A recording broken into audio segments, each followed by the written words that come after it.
ભરૂચ તાલુકાના કડોદ ખાતે ભૂસ્તર વિજ્ઞાન અને ખનિજ કચેરી ભરૂચની ક્ષેત્રીય તપાસ ટીમ દ્વારા આકસ્મિક તપાસ.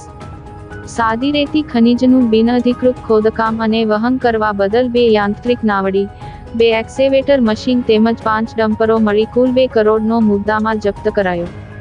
ભૂસ્તરશાસ્ત્રી ભરૂચની સૂચના અન્વયે ભૂસ્તર વિજ્ઞાન અને ખનિજ કચેરી ભરૂચની ક્ષેત્રીય તપાસ ટીમ દ્વારા તારીખ 30મી જાન્યુઆરીની મોડી રાત્રિના 3:30 કલાકે ભરૂચ તાલુકાના કડોદ ખાતેથી પસાર થતી નર્મદા નદીના પટ્ટ વિસ્તારમાં આકસ્મિક તપાસ હાથ ધરવામાં આવી હતી.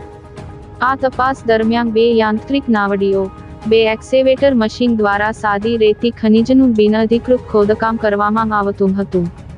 તેમજ વાહન truck number GJ16AV2611, GJ16AW0664, GJ16AV8496, GJ16AW0744, GJ16AW8994 માંગ સાદી રેતી ખનિજ ભરીને બિનઅધિકૃત રીતે વહન કરવામાં આવતું હોવાથી તમામ મળી કુલ 2 કરોડનો મુદ્દામાલ જપ્ત કરી પોલીસ હેડક્વાર્ટર ખાતે રાખવામાં આવ્યો છે.